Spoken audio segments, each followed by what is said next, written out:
Boa noite, queridos. Boa noite. Vou esperar as pessoas entrarem aqui. Mais uma live começando.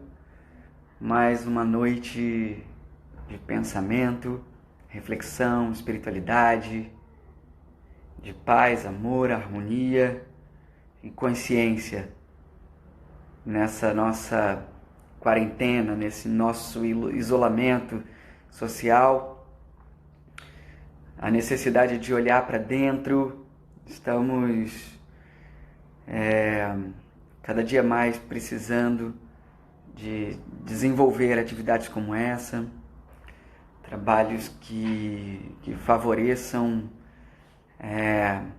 a nossa intuição, nossa força, nosso desejo de ser melhor, nossa felicidade, alegria. Estou esperando as pessoas entrarem. Enquanto isso, já vou agradecendo a todos os mestres, agradecendo a todos os amigos, familiares, pessoas que vibram agora nesse momento. É uma energia muito positiva para essa minha ação, que só pode acontecer porque vocês estão vibrando aí essa luz e me dando essa força para ter coragem de expor um caminho, expor um pensamento. Tá chegando todo mundo aqui. Tamires, mãezinha, boa noite, meu amor. Luana, amada, minha companheira aqui nessas lives, que ajuda fazendo a arte das nossas lives. Jade hoje é uma querida amiga que hoje vai me ajudar com as perguntas das pessoas, porque Carolzinha está ocupada, meu amor, Carol está ocupada e, claro, com razão, tem tanta coisa para estudar e desenvolver, então ela está nas suas meditações ali. Bom, acho que já vou começando falando sobre essa ideia das lives, hein? Bom, isso tudo começa, na verdade, com uma busca por integridade, né? Na minha prática no teatro sempre andou em paralelo com a prática da espiritualidade, e chegou um momento em que eu senti a necessidade, assim que nós entramos nesse momento de isolamento social, de quarentena, eu senti a necessidade profunda de compartilhar essa busca por integridade, essa relação entre as duas coisas. E eu comecei a dar nome para essa atividade. No que diz respeito ao momento que estamos vivendo, eu comecei a chamar de quarentena consciente. Então eu fiz uma hashtag chamada quarentena consciente para esse momento, para essa prática de pensamento e troca com vocês. Inclusive, eu vou responder as perguntas mais para o final da live, e a Jade está me ajudando justamente nisso.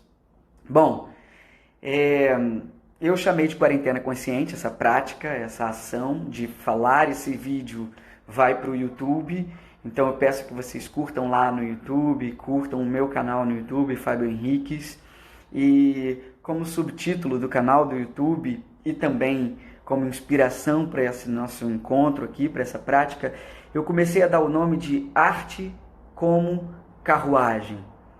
Eu também jogo tarô e a imagem da carruagem é muito forte. E é claro que eu fui muito inspirado pelas ideias de diretores que eu amo, como por exemplo Grotowski, que fala da arte como veículo na sua fase parateatral. Então, tem muitas referências que eu quero passar para vocês, eu tenho indicações de livros para vocês que inspiram a minha fala.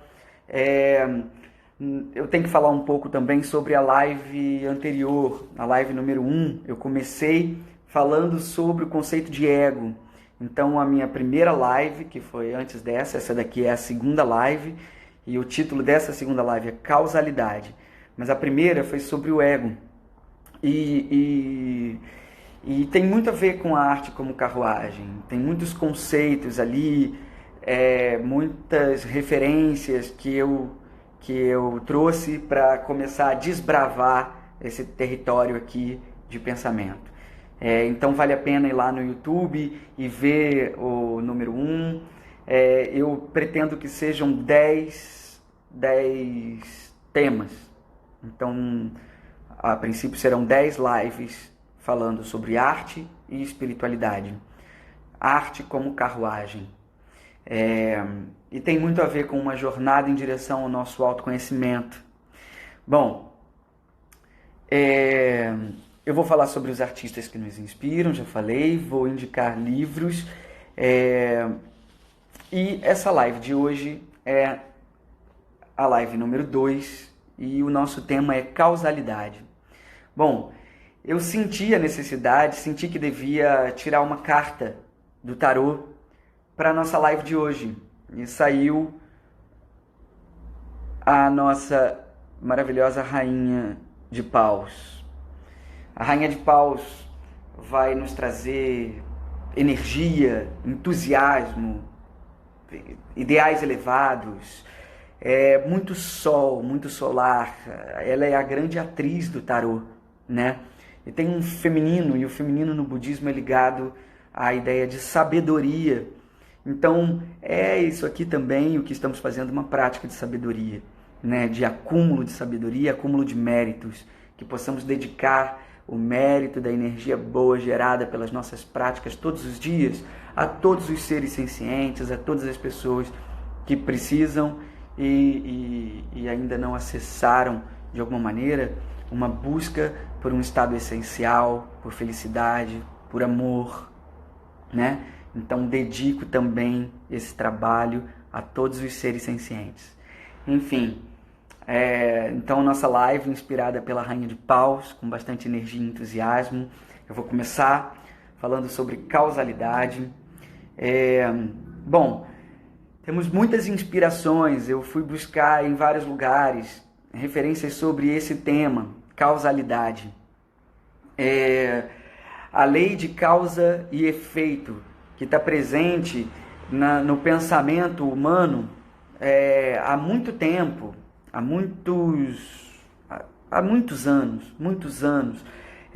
Eu posso citar aqui na filosofia muitas pessoas que influenciaram, que trouxeram, revelaram à luz desse conceito de lei de causalidade, causa e efeito.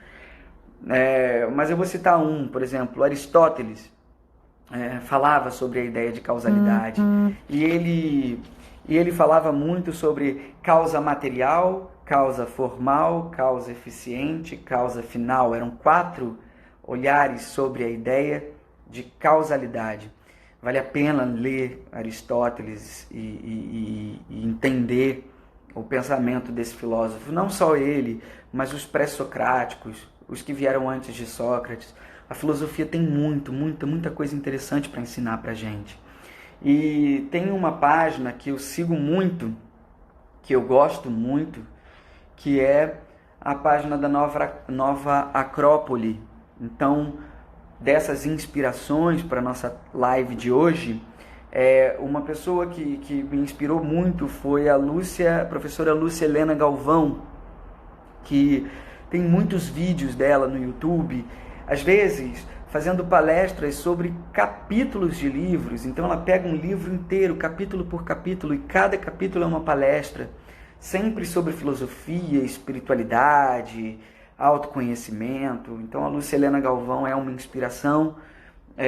Aristóteles, as ideias sobre causalidade que começaram muito antes dele, né? Assim, a gente vai ver aqui que também há influências para essa live de hoje na espiritualidade também. Isso faz a coisa ficar mais distante ainda.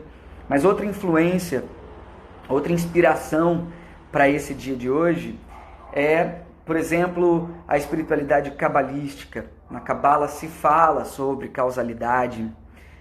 No budismo se fala sobre a lei de causa e efeito também. No espiritismo, no kardecista, né, a doutrina espírita de Kardec vai falar sobre a lei de causa e efeito. O hinduísmo o taoísmo, e até mesmo as práticas afro-ameríndias e principalmente o candomblé, né? A ideia de oferenda, né? Eu causo uma ação, eu dou uma oferenda e recebo em troca algo por essa oferenda. Pode também estar ligado à ideia aí de causa e efeito. Então são muitas inspirações para esse dia de hoje aqui. A dica de livro, eu quero passar logo essas coisas aqui no começo para a gente começar a discutir o tema. Eu vou indicar um livro muito antigo, na verdade ele foi escrito em 1908, por aí, chama-se O Kybalion, e é sobre a filosofia hermética. É um livro bem antigo, vai falar sobre causalidade também, e muitas leis que estão presentes em muitos sistemas espirituais, que beberam da fonte dessa espiritualidade, desse pensamento hermético, né? Então, o Kybalion é uma indicação de livro para a gente aqui hoje. O autor é desconhecido. O autor desse livro deu crédito apenas àquele conhecimento ancestral, então é desconhecido, a gente não sabe quem escreveu o Kybalion, mas claro, foi inspirado em ideias que sobrevivem, que já existiam muito antes de 1908, né? Bom, outro livro que eu queria deixar aqui como indicação pra gente é o Budismo Claro e Simples. Esse livro é muito legal, é muito interessante de ler, uma linguagem muito direta e acessível, e o autor é o Steve Hagen. O Livro dos Espíritos eu já falei, e para quem quiser também pesquisar uma coisa mais antiga ainda sobre a ideia de causalidade, tem no hinduísmo o Bhagavad Gita, os Vedas, né, que vão também falar sobre esse tema. Bom, dito isso, eu queria passar para a nossa discussão de hoje, que eu estou empolgado. A ideia de causa e efeito está presente em muitos olhares. Tem mais uma coisa que eu queria levantar também, que é uma outra inspiração, que é o astrofísico brasileiro, o Marcelo Gleiser. Ele tem outro olhar, ele fala de causalidade também, mas ele tem outro olhar. Ele não acredita em Deus. Então, para ele, talvez tenha um caos universal, e é uma outra visão bem interessante também, que vale a pena pesquisar, tá bom? Bom, começando.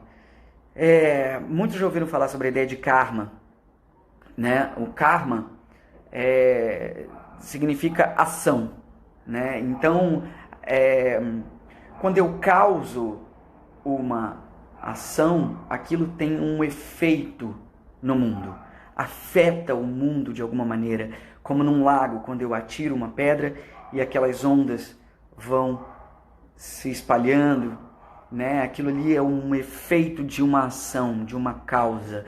Nossas ações são sementes plantadas no mundo que estão germinando por aí, de muitas maneiras. E esse efeito do karma, ele não para, né? Esse conceito de karma está presente no hinduísmo, é o mais antigo, de onde viria mesmo esse termo karma, né? E que depois, bem mais tarde, o próprio Allan Kardec vai se debruçar sobre esse tema no Livro dos Espíritos, explicando de uma outra maneira. Mas a ideia de karma tem a ver justamente com a ideia de ação. Quando eu jogo tarô aqui, para as pessoas que vêm aqui, que tiram essa 1h30 para pensar em si mesmo, para trocar, para fazer uma leitura de campo, e aí quando eu jogo o tarô para as pessoas, normalmente eu falo muito sobre um olhar que eu tenho, que vem muito da Cabala, mas que é muito universal, que está presente em muitos conhecimentos. que é a ideia de que a vida é como se fosse um punhado de sementes muito diferentes na sua mão e que você atira num campo vasto sem nem olhar, e elas caem no solo e vão nascendo, e você vai se surpreendendo com o que nasce. Então, de repente vai... Eita, nasceu goiaba. Ai, meu Deus, nasceu banana. Ih, meu Deus, nasceu maçã. Maçã não. Né? A gente vai se surpreendendo com as coisas que germinam, que brotam de sementes plantadas por nós mesmos. O que acontece na vida é que muitas vezes a gente quer pegar uma macieira e cortar as maçãs e colar um monte de banana com fita crepe, acreditando que aquela macieira vai virar bananeira, mas não vai, meu filho. A macieira não vai virar banana. O que vai acontecer? As bananas com a fita crepe, vai chover, vai pegar sol, vai cair e vai continuar nascendo maçã. O que a gente planta vai colher. E essa é uma ideia de causa e efeito, né? A causa precede o efeito. E essa imagem que eu trouxe pra gente também gera uma outra discussão, né, que é muito interessante, que serve pra gente aqui. A vida é livre-arbítrio ou é destino? A partir dessa ideia da lei de causa e efeito, esse meu questionamento se transforma num paradoxo, porque é as duas coisas ao mesmo tempo. Já que, quando eu escolho o que plantar, normalmente eu tenho um milésimo, um segundinho de livre-arbítrio para tentar escolher, num átimo de segundo, que semente eu vou plantar na minha mente e no mundo. Há cientistas pesquisando isso e que vão dizer, por exemplo, que não existe isso. Nós não tomamos decisão nenhuma, nós somos tomados por ela, né? Na tomografia, dentro lá da máquina, você aperta o botão e antes mesmo de você apertar o botão, áreas no cérebro já se ativaram, alguns segundos antes. Então, tem algumas pessoas que vão dizer que a gente é tomado pelas nossas ações. Eu diria que talvez a gente precise fazer, que talvez esse seja o trabalho espiritual, se tornar cada vez mais consciente das nossas ações, consciente das sementes que plantamos e menos sermos tomados pelas nossas decisões à revelia, sem tanto controle sobre o que acontece com a gente. A Cabala vai falar, por exemplo, sobre a ideia de mente sobre a matéria, né? A sua mente sendo responsável por criar a sua realidade. Bom, então, é livre-arbítrio ou é destino? Então, é questionável a ideia de livre-arbítrio, mas pode ser que exista lá um segundinho em que a gente escolhe a semente que planta na mente e a semente que plantamos no mundo, e depois que essa semente foi plantada no mundo ou na mente, ela vai nascer, inevitavelmente. Então, é destino. Isso, se você acredita numa vida só, já é bastante coisa plantada numa vida só.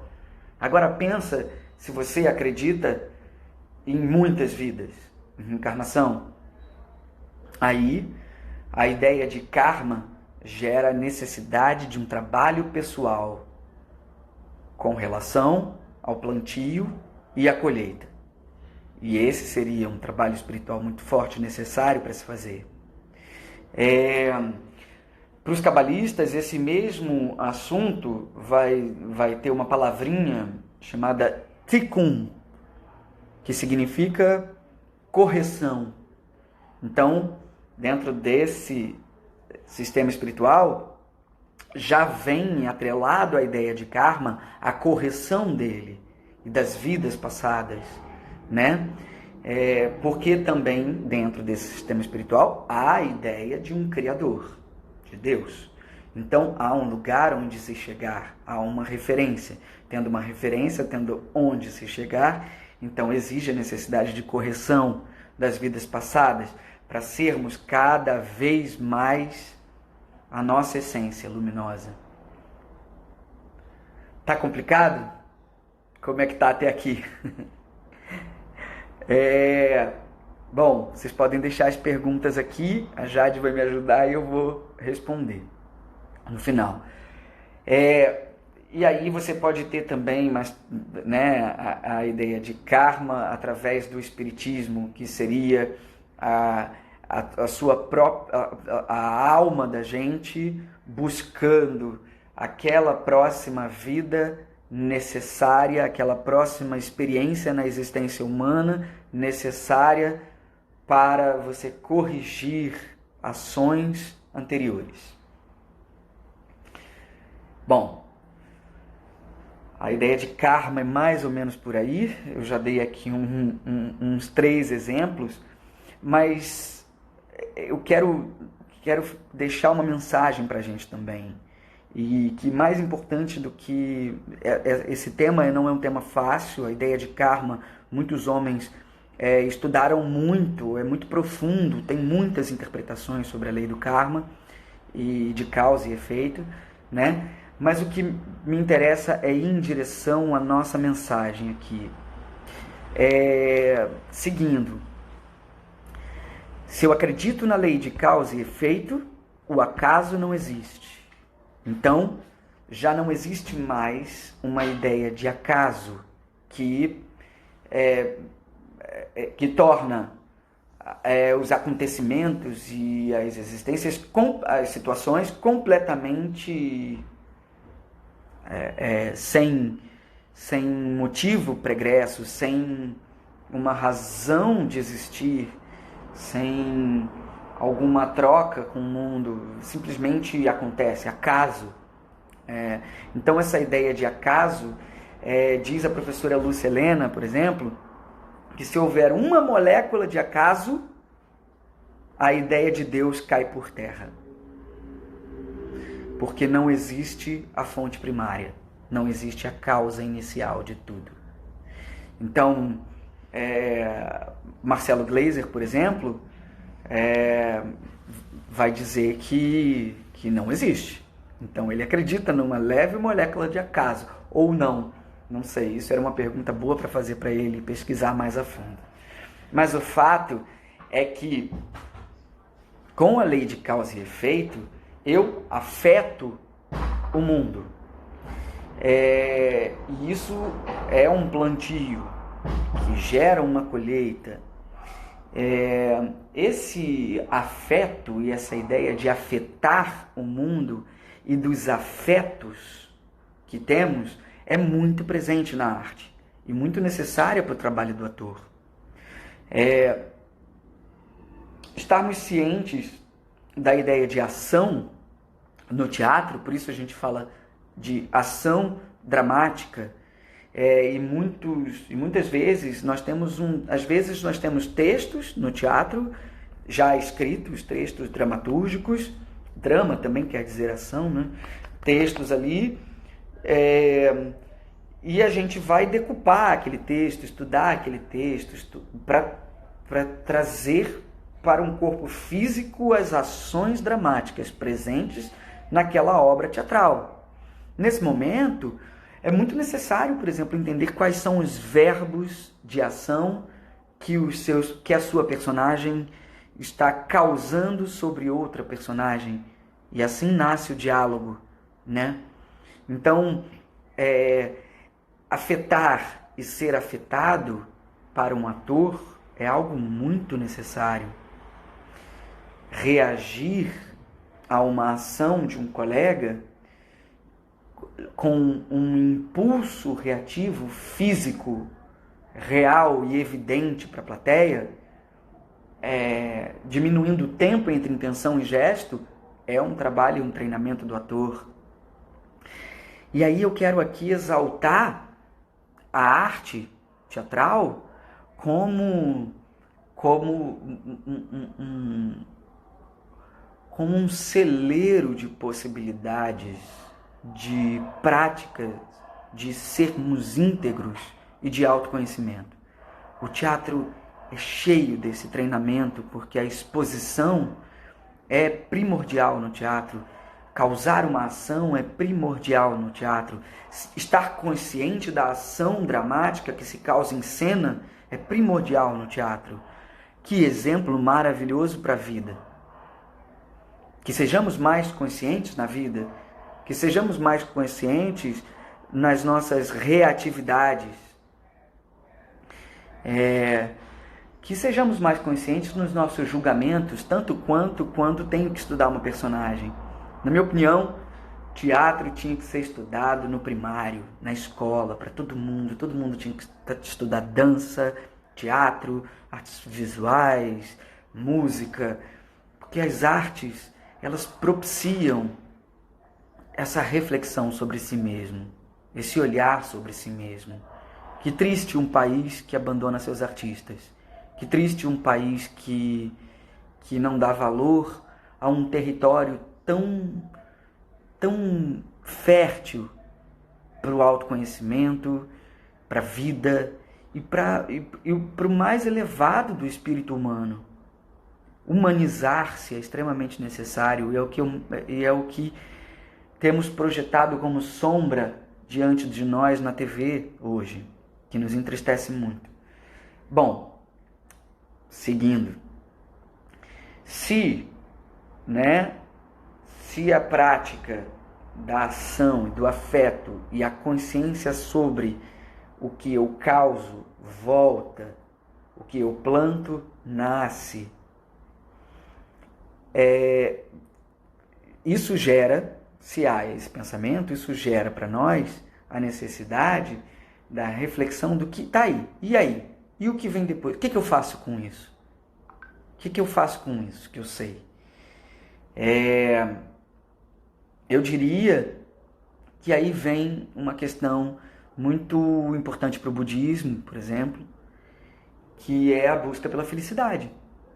Chega um momento que não importa mais se Deus existe ou não, não importa mais qual é a sua visão de mundo, se é diferente da minha.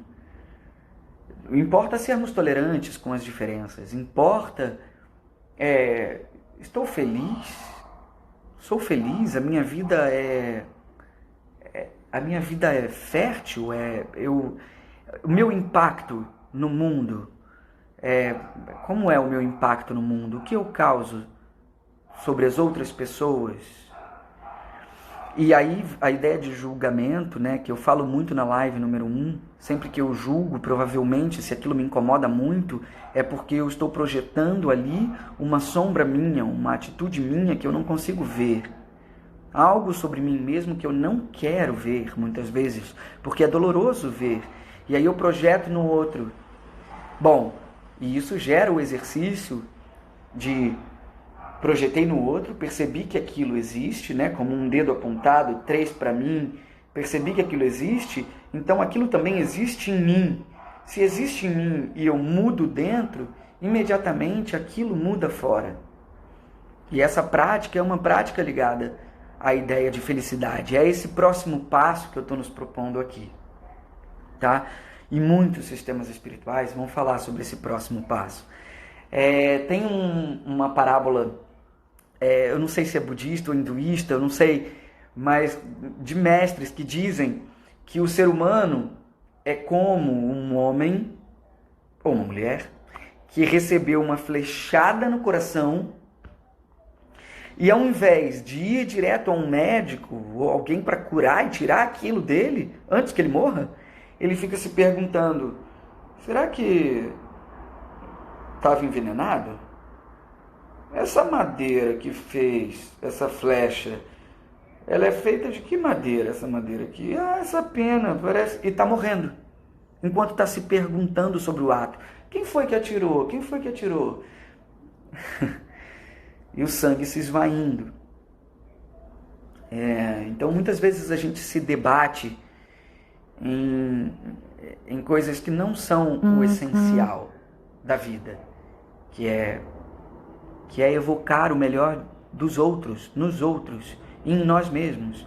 Se eu mudo dentro, muda fora. Se eu evoco em mim a minha essência luminosa, eu faço com que os outros percebam, somente através do exemplo, porque ninguém ensina nada a ninguém, né? Bom, sobre o Marcelo Gleiser, eu até peguei uma frase dele que responde àquela pergunta que eu fiz. Ele diz no final de uma matéria que ele escreveu, acho que lá pelos anos 2000, na Folha de São Paulo, ele diz assim: por enquanto ainda vivemos em um universo onde a causa precede o efeito. Então, por mais que ele não acredite em Deus, ele acredita na lei de causa e efeito. O astrofísico lá, Marcelo Gleiser. Bom, gente, eu queria apresentar esses temas pra gente. Essa live aqui vai ficar guardada no YouTube. Eu vou baixar, vou colocar no YouTube. Quero que vocês entrem lá, curtam, se inscrevam no canal. Se inscrevam no canal da minha companhia também, Barca dos Corações Partidos. Temos muitos vídeos interessantes para esse momento. A arte salva, a arte nos salvará. E depois que tudo isso passar, essa quarentena, provavelmente precisaremos muito dos artistas, porque precisaremos de encontro. E o teatro, por exemplo, é a arte do encontro, né? Então a gente vai estar muito necessitado de arte quando tudo isso passar.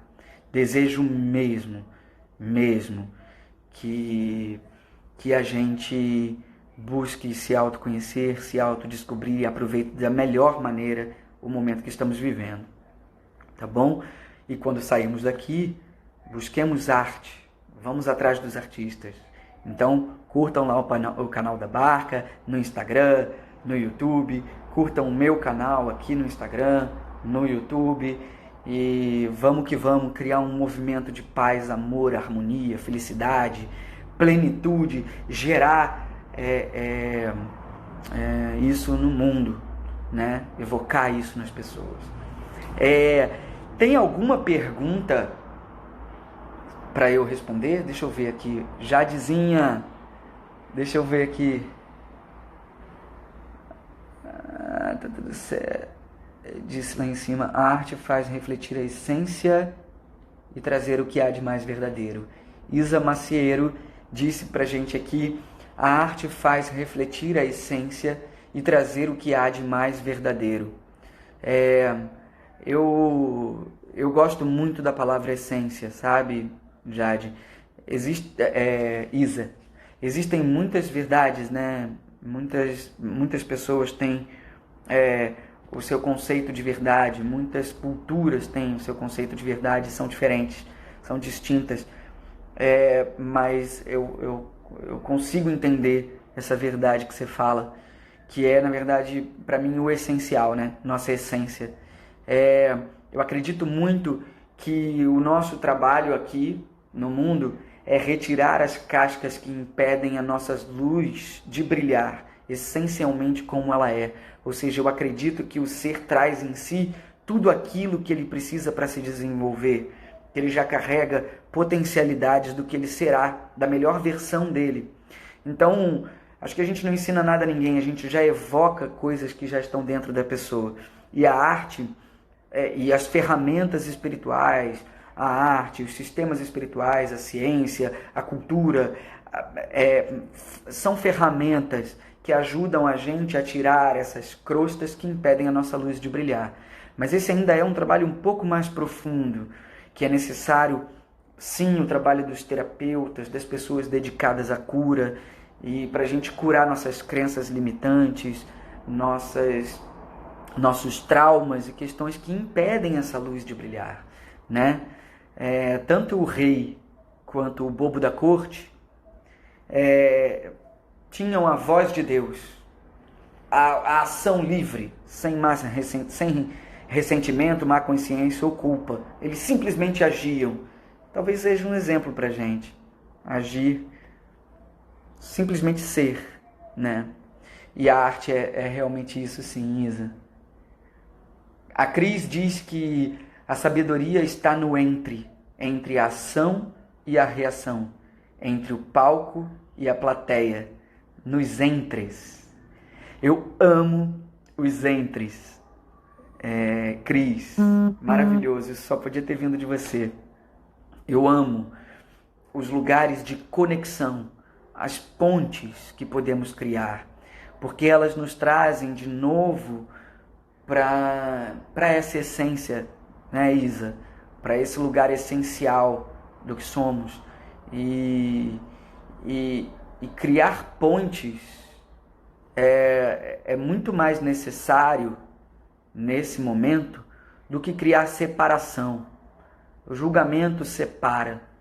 A ponte que a gente cria une. E para mim essa ponte é o amor. E eu só acredito em arte por amor. Amor no palco. Amor no palco é uma boa hashtag, né? Obrigado, Cris. Linda sua fala. Tem mais já de perguntinha aí?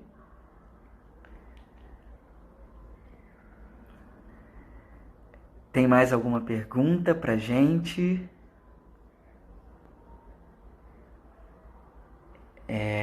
Deixa eu ver aqui.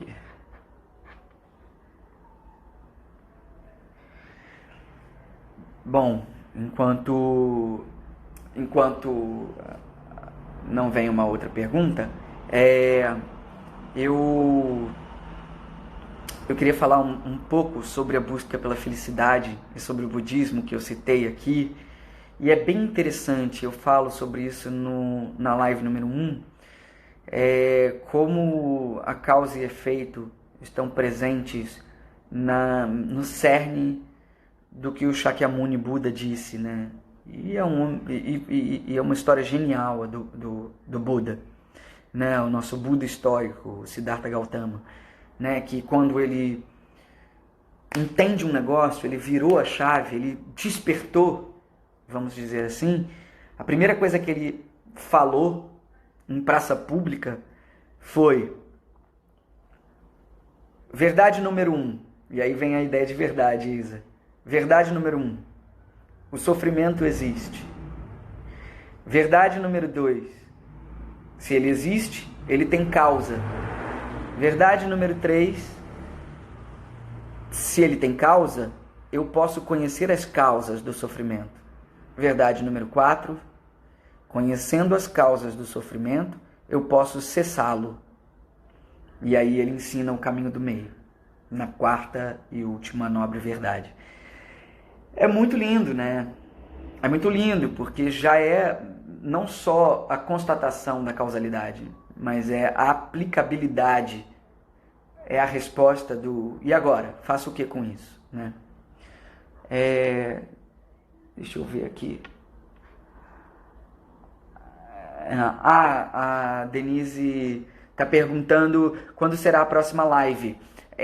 Eu estou fazendo toda quarta às 19 horas esse bate-papo aqui, que eu pretendo que fique registrado e espero que gere uma maturidade no meu pensamento com relação a essa ideia, a arte como carruagem, que eu amadureça através desse exercício aqui e que isso vire uma oficina.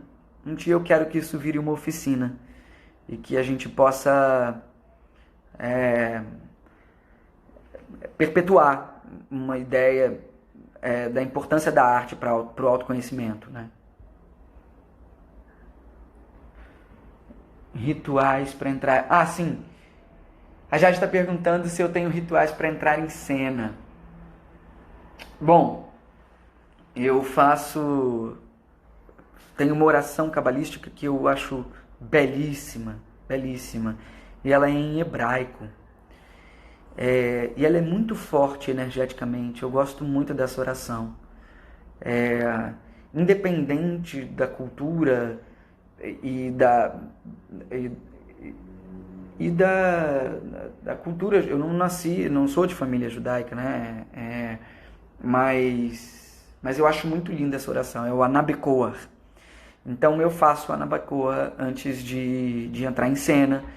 E como também tenho... Aí é a loucura do Fabinho, né? Como eu também tenho uma raiz Minha família, por parte de mãe, é muito ligada a Umbanda, e por parte de pai, muito ligada ao espiritismo kardecista. Hoje minha mãe já tem até outros pensamentos, outras práticas e tal, mas eu fui iniciado na Umbanda na infância, e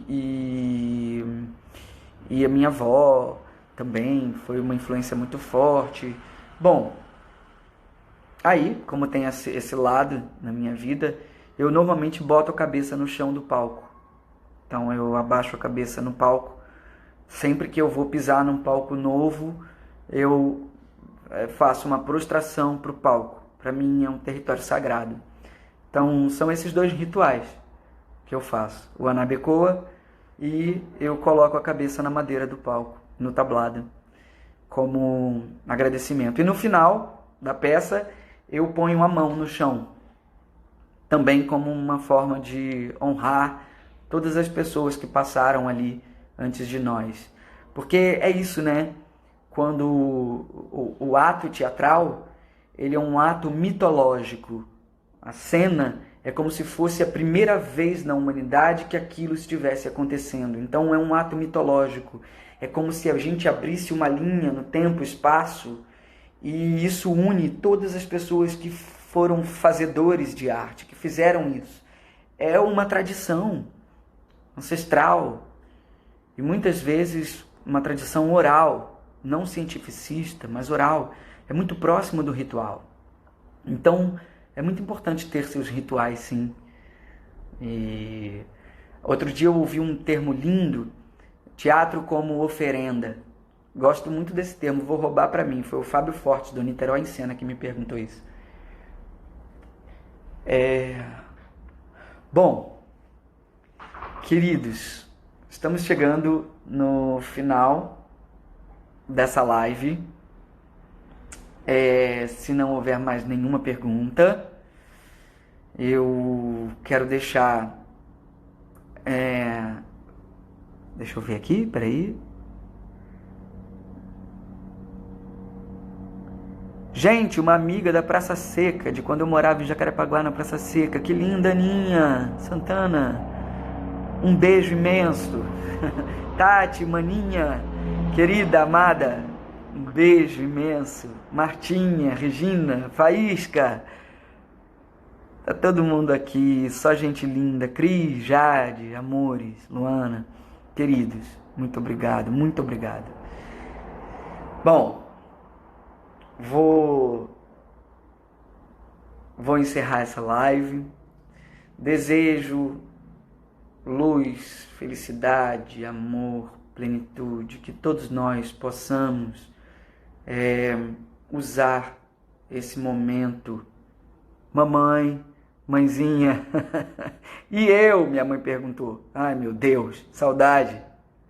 Um beijo. Que todos nós possamos usar esse momento que estamos vivendo para o nosso autoconhecimento, para olhar para dentro, para se transformar, para mudar dentro e mudar fora, para sermos o mundo que queremos ver depois que tudo isso passar. Que possamos sentir no nosso coração mais compaixão por todas as pessoas que agora estão precisando de acolhimento, que perderam entes queridos. Muitas pessoas estão nesse momento sofrendo pela perda dos entes queridos. Que todas essas pessoas possam ter um acolhimento espiritual, saúde, felicidade, amor. Também desejo a todas as pessoas agora que estão morando em situação de rua, desejo força, fé, certeza, alegria, que todos possam conseguir uma ajuda, um pão para cada dia, para cada novo dia, e que possam se manter saudáveis, sem ter que ir para o hospital. Agradeço muitíssimo a todas as ONGs e todos os trabalhos voluntários que estão acontecendo nesse momento, que todas essas pessoas dedicadas ao outro possam ter força, felicidade, fé. E é claro que a gente gera uma energia muito positiva estando juntos aqui, em pensamento, em coração. Então, isso aqui é uma prática budista, uma mandala, dedicamos os méritos dessa prática a todos os seres sencientes, que todos possam ter a felicidade e se ver livres da dor e do sofrimento.